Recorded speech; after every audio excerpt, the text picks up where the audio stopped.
나의 기도 함께 하겠습니다. 주님 안에 있는 참나는 능력, 사랑, 지혜, 충만. 주님 안에 있는 내 삶은 일체 은혜, 감사, 생각에 빠지지 않고 잘 보고 잘 됐습니다.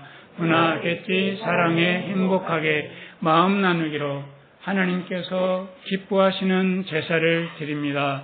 너 건강, 나 전달, 행함 있는 능력, 수고하는 사랑, 인내하는 지혜로 일단 해봅니다. 또 해봅니다. 우리 말씀을 함께 읽겠습니다. 사도행전 26장 6절에서 8절입니다. 사도행전 26장 6절에서 8절. 오늘 이 말씀은 사뭇 우리의 삶에 대단한 변혁, 충격을 갖다 줄 수 있는 메시지이기도 합니다. 요즘 우리 전 세계가 맡고 있는 충격, 전 세계가 맡고 있는 대변혁이 뭔가 하면 AI입니다. 인공지능. 그래서 이세돌이 바둑 세계 최강이잖아요. 근데 이세돌이 한 번밖에 이길 수 없었던, 근데 다시는 이길 수 없는 인공지능. 그러니까 인류가 이 세상에서 가장 지혜로운, 정보를 축적해서 가장 뛰어난 존재인 줄 알았는데 그 뛰어난 존재보다 더욱 막강한 인공지능이 벌써 나타났고, 이것이 전쟁에서 사용되어지고 경제에 사용되어지고 할 때 사람은 그야말로 하나의 아주 작은 개미처럼 사용되어질 수 있는 그런 대변혁의 시대가 왔거든요. 근데 이 대변혁의 시대에 우리가 살아갈 수 있는 기독교 안에서의 가장 큰 대변혁은 뭘까? 여러분들 뭐라고 생각하십니까? 기독교 안에서의 가장 큰 대변혁은? 오늘 말씀을 보면서 그걸 한번 생각해 보자고요. 6절 같이 읽습니다. 이제도 여기 서서 신문 받는 것은 하나님이 우리 조상에게 약속하신 것을 바라는 까닭이니, 지금 바울이 가이사랴 법정에서 신문을 받고 있는 중인데, 고소하는 사람들은 유대 지도자들과 모든 유력자들입니다. 이 사람들이 총동원되어서 지금 바울을 처형하고 싶어 하는데, 지금 처형받는 이유는 하나님께서 우리 조상들에게 약속하신 것 때문에 나는 처형을 받고 있는 중입니다. 그게 뭘까요? 뭘 약속했는지 한번 또 읽어보겠습니다. 이 약속은 우리 12지파가 밤낮으로 간절히 하나님을 받들어 섬김으로 얻기를 바라는 바인데, 아그리파 왕이여, 이 소망을 인하여 내가 유대인들에게 송사를 받는 것입니다. 지금 내가 이렇게 재판을 받고 있는 것은 사실은 나만 바라는 것이 아니라 유대인 12지파가 다 함께 밤낮으로 간절하게 소망하는 것입니다. 여기까지는 아직 뭐가 뭔지 몰라요. 뭘까요? 두 글자로 한번 상상해 보세요. 8절에 답이 나옵니다. 같이 읽습니다. 당신들은 하나님이 죽은 사람 다시 살리심을 어찌하여 못 믿을 것으로 여기나이까? 무엇입니까? 부활입니다. 이 부활이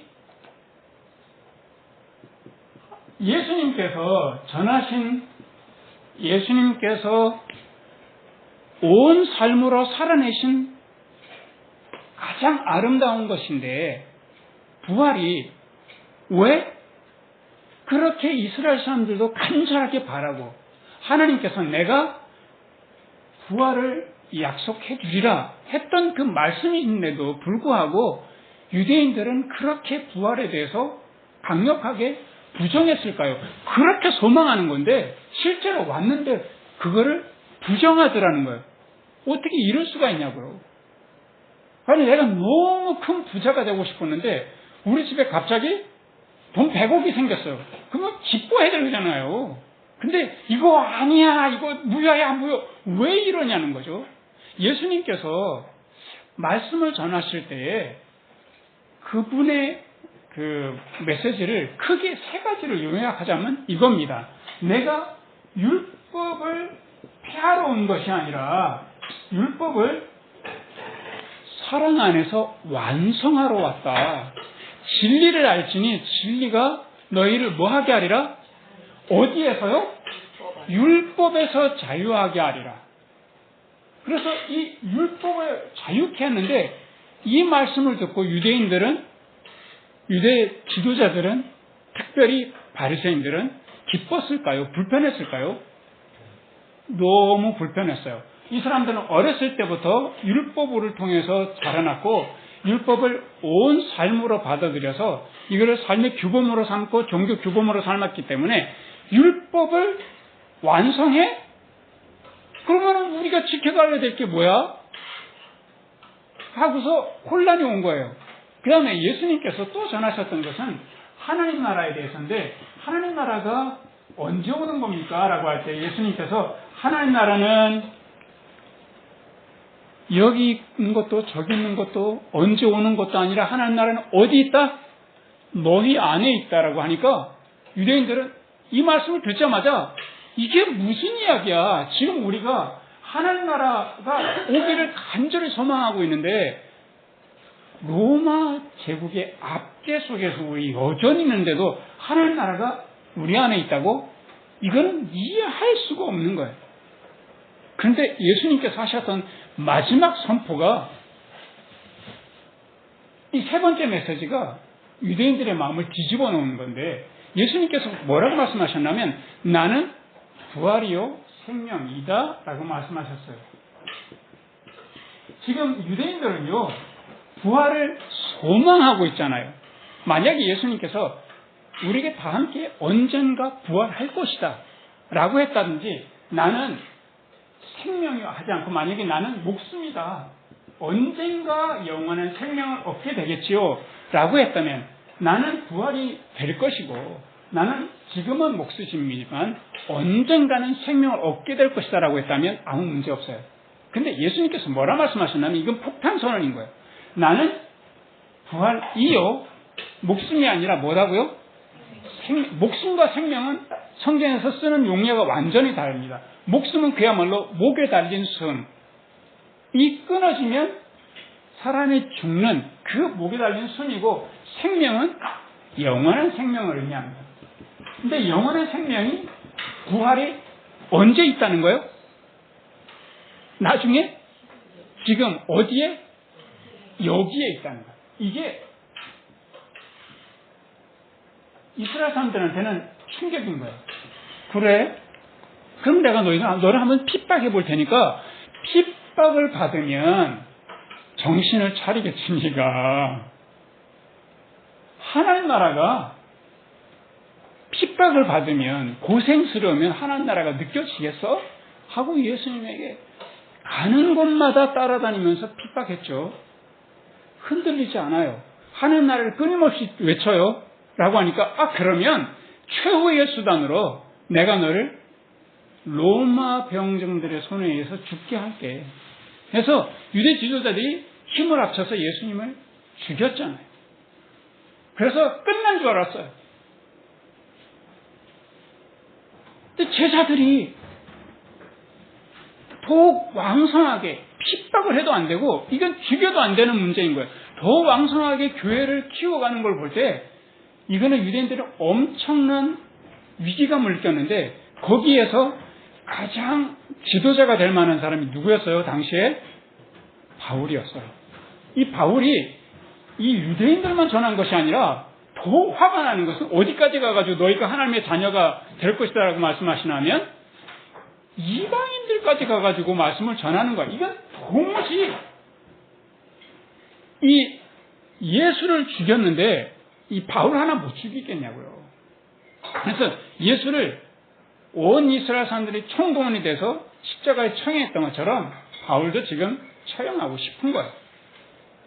이럴 때 바울이 이렇게 가이사랴 법정에서 이쯤 되면요 마음이 위축되고 이 죽음의 협박 앞에서 떨만하잖아요. 그런데 전혀 떨지 않고 그가 당당하게, 당신들이 지금 나를 이렇게 잡아 죽이려고 하는데 나는 예수 그리스도 안에서 결코 무너질 수 없다라고 하는 것을 이렇게 당당하게 이야기하고 있는 중인 거예요. 어떻게 이렇게 담대할 수 있을까? 예수가 나는 부활이요 생명이다라고 했던 것을 바울도 지금 여기에서 부활이요 생명으로 살고 있는 거죠. 그러니까 부활이라고 하면 우리 언젠가 살게 될 거야 영원히 라고 하는 어떤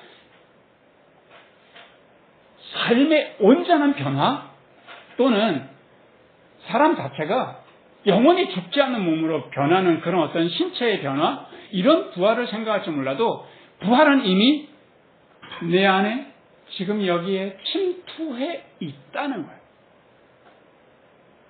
이게 기독교에서 가장 당시에 강력한 충격을 유대교에 줬던 거예요. 예수님께서 당시 유대교에 가장 강력한 위기감을 느끼게 했던, 그리고 이것이 예수 그리스도께서 우리에게 전하고자 하는 가장 강력한 메시지예요. 지금 여기에서 나는 부활의 존재로 살고 있는가? 그 삶을 살고 있는가? 부활의 삶을 살고 있는가? 라고 하는 거예요. 그래서 부활의 존재가, 부활한 존재가 어떻게 부활의 삶을 살 것인가? 예수님께서 어떻게 말씀하시냐면 나는 부활이요 생명이니 나를 믿는 자는 죽어도 뭐 하겠고 살겠고, 그러면 살아서 나를 믿는 자는 영원히 뭐 하리라? 죽지 아니하리라 라고 했기 때문에 우리들은 예수 그리스도를 지금 살아서 믿고 있기 때문에 영원히 뭐 하지 않는 거예요? 왜 목소리가 좁아졌어요? 왜 줄어든가 이거? 영원히 뭐 하지 아니하리라? 근데 죽은 거 봤는데 왜 예수 믿는 사람들이 뭐가 죽었어요? 생명이 죽은 것이 아니라 목숨이 끊어진 거죠. 생명은 여전히 존재하는 거예요. 그 생명이 지금 내가 살고 있는 이 생명인 거예요. 이거를 내가 바울이 지금 가이사랴 법정 앞에서 자기를 죽이려고 하는 사람들 앞에서 당당하게 담대하게 서 있는 것처럼 나도 내 삶 앞에서 어떻게 그렇게 산자답게 서 있을 수 있는가? 우리 말씀을 로마서 6장 10절 11절 주보에 보시면 나오는데 같이 한번 읽어보겠습니다. 그의 죽으심은 죄에 대하여 단번에 죽으심이요 그의 살으심은 하나님께 대하여 살으심이니, 여기 그는 누굽니까? 예수의 죽으심은 죄에 대해서 단번에 죄를 해결하신 죽음이고, 그의 살으심은 라고 할 때 살았다라고 하는 걸 두 글자로 하면 뭡니까? 부활. 그의 부활은 하나님께 대하여 부활하십니다 라고 말씀하십니다. 그 다음에 또 있습니다. 이와 같이 너희도 너희 자신을 죄에 대하여는 죽은 자요 그리스도 예수 안에서 하나님을 대하여서는 산 자로 여길지어다 라고 했어요. 그러니까 예수님의 부활을 믿는다면 우리들도 예수 그리스도 안에서 하나님에 대하여 뭐한 자로 여겨라? 산 자로, 두 글자로 부활한 자로 여겨라 라고 하는 거예요. 지금 나는 내 삶에 여러 가지 상황들을 계속해서 만나고 있는데 그걸 상황을 대하고 사람을 만나고 할 때 나는 부활한 자로, 나는 영원히 죽지 않는 생명인 자로 나는 대하고 있는가라고 하는 걸 돌아보자는 거죠. 이번 주에 이러다 보면 뭐가 고장나면 골치 아픈 게 있어요. 이제 농술에 물도 흐르죠. 그리고 제가 여름 내내 만들었던 액비도 충분히 있죠. 얘를 잘 섞어가지고 밭에 주기만 하면 되는 거예요. 이게 너무 마음이 흐뭇해요. 막 물탱크 가득 채우고 이제는 액비를 물탱크에 가득 채워서 버튼만 딱 누르면 생각만 해도 너무 기분 좋아요. 그래가지고 이제 그 모든 걸 다 준비해가지고 농술에 물을 끌어들이고 액비를 이제 펌프에 딱 물탱크에 갖다 넣을 준비를 다 하고 펌프를 딱 켰는데 안 움직이는 거예요. 이런 망할 일이 다 준비가 됐는데 이거 안 되면 제가 힘써서 다 물 줘야 되는데 이거 그 다음에 무슨 일 났다고 생각할까요? 큰일 났네, 이거. 아유. 이런 일들이 우리 삶에 있단 말이에요. 이런 삶을 가지고, 물펌프 고장나도 하나님 나라지 라고 할 수 있겠는가라고 하는 거예요. 아프기도 하고, 슬픔도 찾아오고, 실패도 하고, 남들한테 창피도 당하고, 이런데, 나는 부활이요, 생명이야. 예수 그리스도 안에서 나는 죽지 않은 존재고, 나는 그 영광 속에 살아가고 있어. 라고는 그렇게 내가 고백할 수 있을까?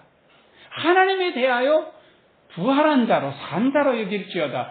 할 때, 주기도문 맨 마지막 말씀이, 주기도문에 쭉 외다보면, 맨 마지막에, 나라와 권세와 영광의 아버지께 영원히 있나이다 라고 하기 전에 앞에 괄호로 대계라고 써져 있는 거 혹시 여러분들 아십니까? 그 대계가 뭔지 아십니까? 예, 소계와 대계, 염석에 있는 대계 아니고요.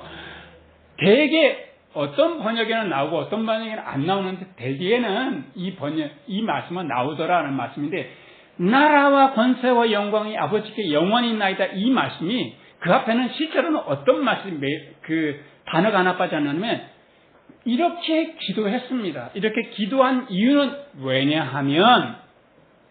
왜냐하면이 빠졌어요. 그래서 대개라는 말보다 사실은 왜냐하면을 집어넣어야 돼요. 왜냐하면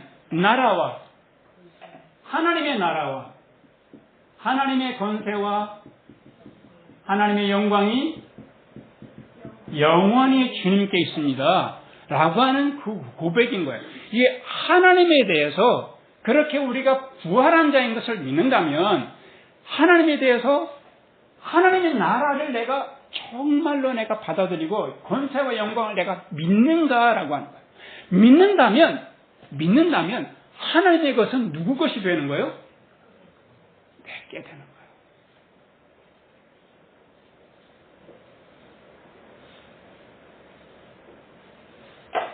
그런데 지금 여기 보면 죄에 대하여, 죄가 우리의 삶에서 왕노릇 자꾸 하려 하거든요. 그런데 죄에 대해서는 죽은 자요, 하나님에 대해서는 산자로 여겨라 라고 하는 말씀은, 하나님의 나라는 하나님께서 이 땅을 뭐 하신다는 의미인가 하면 다스린다는 거예요. 하나님께서 우리의 삶을 다스리고 있는 것을 부활한 내가 믿는다면 나는 어떻게 살아야 되는가라고 하는 거예요. 죄가 왕노릇 하지 못하고 하나님께서 왕노릇 하시게, 그리고 내가 내 삶을 지배하고 내 삶을 이끌어갈 수 있어야 된다는 거예요.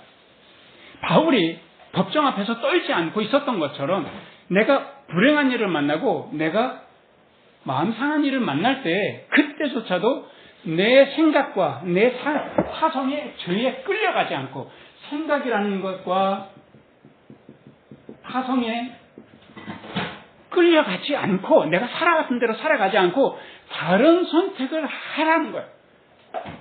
하나님께서 나를 다스리는 것처럼 나도 내 삶을 다스릴 수 있도록 주님께서 은혜를 주셨다는 거죠. 그래서 물펌프를 끌어안고, 이게 이웃이 저한테 준 한 15년, 20년 된 펌프예요. 근데 이거를 거저줬는데 살려고 보니까 25만원, 35만원, 난 못 사. 그냥 손으로 해야지 이거 어떻게 사. 그래서 펌프 고쳐주는 데도 있을까 했더니만은 펌프 전문으로 하는 분이 계시더라고요. 찾아가는데 이 할아버지가 여기 앉아, 여기 앉아 그러는데 제가 앉을 수가 없는 소파예요. 아주 오래된 노포라 가지고 정말 소파도 앉을 수가 없는데 이 할아버지가 너무 친절하게 고치더니만은, 아이고 아무것도 아닌 게 이렇게 고장이 났구만. 그래서 할아버지 제가 얼마 드려요? 그냥 가져가. 그런 거예요. 그래서 아니 이렇게 맥가이버 손을 만났는데 제가 어떻게 그냥 가져가요? 이거 못 쓰는 거를 이렇게 쓰게 만들었는데, 아니야, 다음에 또 와. 너무 따뜻하게 그냥 가는 거야. 그리고 이거 다음에 고장 나지 않게 내가 해줄게. 하고서 다 이렇게 일일이 만져주는 거예요. 세상에. 이럴 수가. 아유, 그래서 이번 주에 역시 하나님이 다스리는 세상이야. 괜히 내가 생각에 빠져가지고 타성해져서 이거 큰일 났네. 왜 이러는 거야 도대체. 그래서 어떤 일을 만나도 제 마음에 결심했어요. 큰일 났네. 하나님의 나라를 경험할 큰일이 났구만 하고 생각을 바꾸자. 잘 들어갑니다. 그래서 너무 행복하게 왔어요. 네, 그날 저녁에 또 이제 또 큰일이 또 뭔가 하면 농약을 줘야 되는데 이게 또 제가 분무기를 다 만들었잖아요. 한 50만 원 정도 되는 거를 10만 원에 부품 다 사가지고 다 조립해가지고 이렇게 10만 원에 하고서 너무 뿌듯하게 몇 년 동안 썼는데 분무를 딱 하려고 저녁에 다 준비하고 약서 다 타가지고 이제 딱 주면 돼요. 안 돌아가. 이게 모터가 돌아야 돼. 모터가 서버렸어요. 그냥 아무 소식이 없어요. 그 다음에 이것도 큰일 났네. 이번 큰일은 하나님 나라를 어떻게 내가 누려볼까. 처음엔 당했으니까 이제 두 번째는 당하지 말자. 그래가지고 하나님께서 우리들에게 권세를 주셨는데 이 권세는 쉽게 말하자면 하나님께서 우리들에게 힘을 주셨다는 거죠. 하나님께서 우리의 삶을, 제가 지난주에도 말씀드렸지만 우리의 삶을 뒤돌아보자고요. 나는 도대체 이걸 이길 수 없어. 이거는 내 힘에 지나가는 너무 지나친 일이야 라고 했던 거 다 살아왔잖아요. 여러분들이 잘나서 산 게 아니라 하나님께서 하나님의 압도적인 능력으로, 압도적인 하나님의 그 사랑으로 이겨내게 했잖아요. 그 사랑이 우리 안에 있단 말이죠. 그러시면서 우리 주님께서 우리들에게 어떤 약속을 해주셨는가 하면 너의 삶에 네가 감당하지 못할 일은 절대로 내가 주지 않겠다. 감당할 시험만 내가 주겠다. 이렇게 약속하셨잖아요. 그래서 하나님의 압도적인 힘과 나에게 감당할 수 있는 힘을 이미 주셨다는 거예요. 그래서 이게 생각해 보면 모터가 안 돌아가면, 이 분무기가 안 돌아가면 그 안에 들어가는 모터가 문제든지 아니면은 그거를 제가 모터를 전선을 끌어가지고 길게 막 100m씩 하는 거 너무 힘들어가지고요. 배터리를 끼워가졌거든요. 너무 잘 돌아가서 나 너무 훌륭한 거 아니야 그러는데 그러면 안 돌아가면 뭐가 고장날 가능성이 있냐면 배터리도 고장날 수 있고 모터도 고장날 수 있고 각자 이거 사자면 다시 10만 원 이것도 왜 돈이야 이러는데 잘 보니까 전선이 문제가 있을 것 같아요. 전선을 갈았다면은 돌아가는 거예요. 나 왜 갑자기 똑똑해질 것 같아요. 하나님께서 우리들에게 내가 거의 생각에 빠지고 막 신경질 내고 막 이거 어떻게 하고서 그냥 해보지도 않고 막 배터리 다시 사고 막 모터 다시 사고 하면 10몇만 원 훌쩍 날아가는 건데 잘 보면 하나님께 내게 감당한 힘을 주시는 걸 믿고 바울이 정말 바울을 이기기 위해서 유대인들이 총 집결해 있는데 기죽지 않고 당당하게 눈을 똑바로 뜨고 내가 여기 어떻게 하지?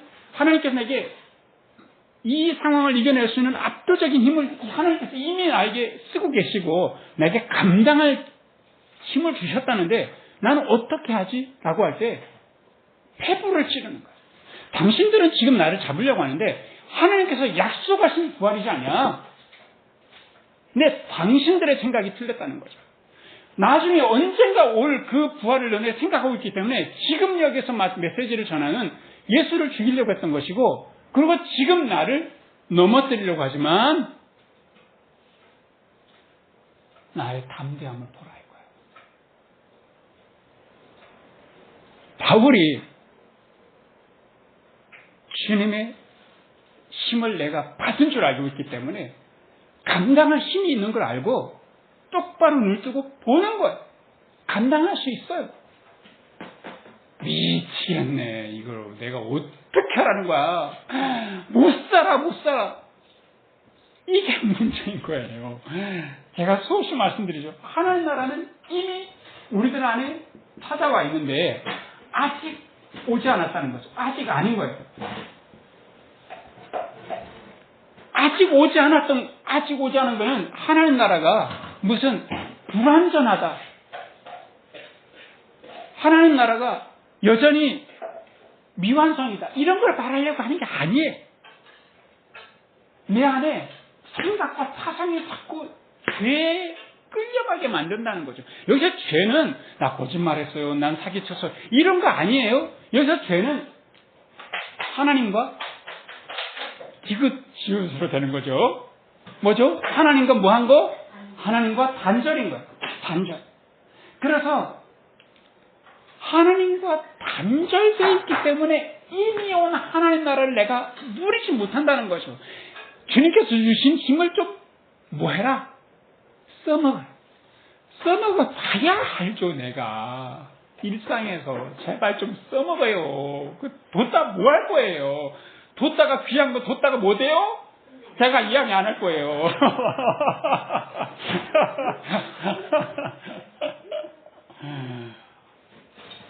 이 영광을 생각해 보셔.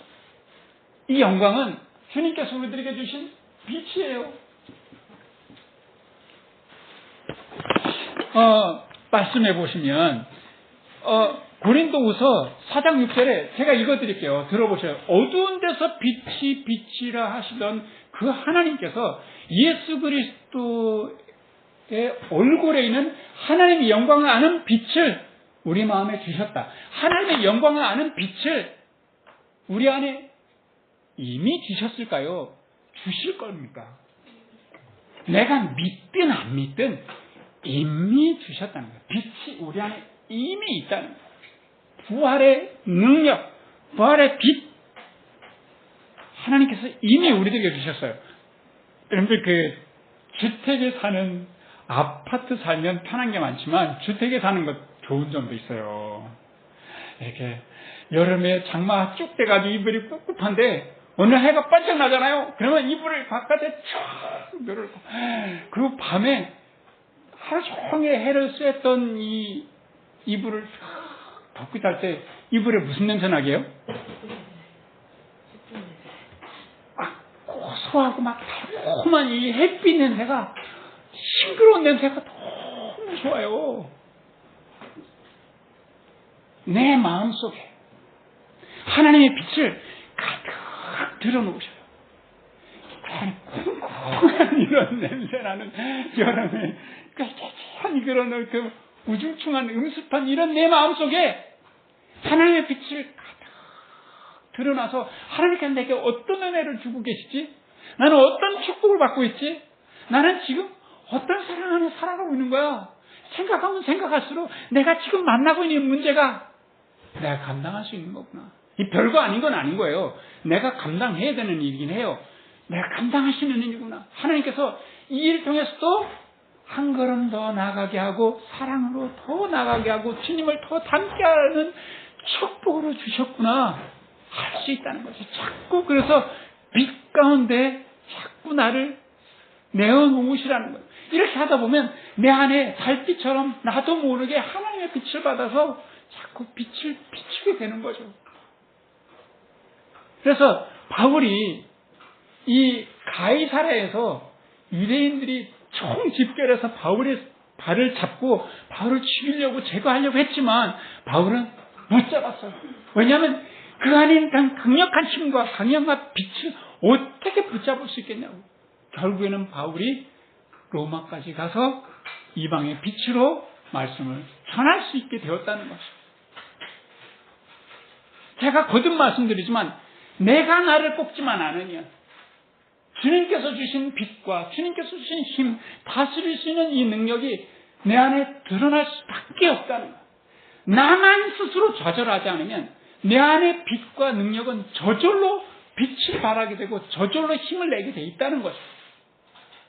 그래서 죄의 종로로 타지 말고, 죄가 나에게 왕노로 타게 내버려 두지 말고, 내가 그것을 다스리고 주님 안에 있는 힘을 내고 주님 안에 있는 빛을 내 삶에 비춰서 아름다운 빛으로 소금으로 살아가기를, 하나님 나라를 오늘 여기에서, 부활의 그 축복을 지금 여기에서 마음껏 누리시기를 주님의 이름으로 축원합니다.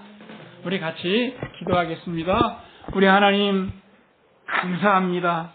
이렇게 은혜를 주시고 이렇게 축복을 주셔서 우리로 하여금 부활 사건이 그 언젠가 올 미래의 사건만 아니라 지금 여기에서 내가 만날 아름다운 축복으로 만들어주신 것을 감사합니다. 죄에 대하여 죽은 자로 살아가게 해주시고 하나님에 대해서 산 자로 될 수 있도록 주님께서 나를 다스리는 것처럼 나도 내 삶을 생각과 타상에 끌려가지 않는 내가 다스리는 삶이 되게 해주시고, 주님께서 나의 삶을 은혜 가운데 압도적인 힘으로 나를 이끌어 가시는 것처럼 나의 안에 주신 그 감당할 수 있는 힘을 잘 사용할 수 있도록 주여 도와주시옵소서. 하나님, 내가 어둠 속에 있던 것을 주님께서 끌어내셔서 빛 가운데 두셨으니 나를 진리의 빛 가운데 늘 두게 하시고 내게 주신 은혜와 내게 주신 축복이 얼마나 큰지 잘 보고 잘 누릴 수 있도록 주여 인도하여 주시옵소서. 그래서 하나님 나라를, 부활을 지금 여기에서 잘 누리고 살아갈 수 있는 우리 모두가 되도록 주여 인도하여 주시옵소서. 예수 그리스도 이름으로 기도합니다. 아멘.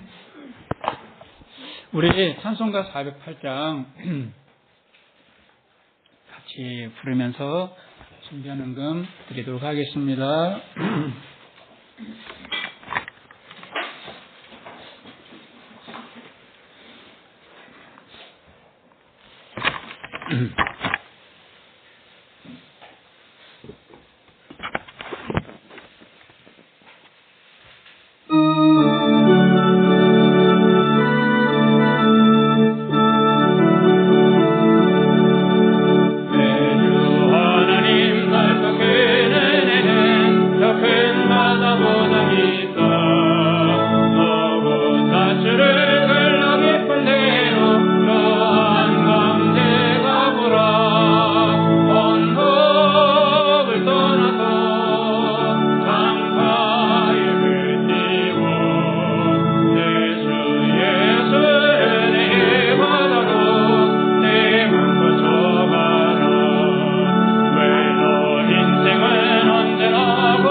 기도드리고 기도로 예배를 마치겠습니다.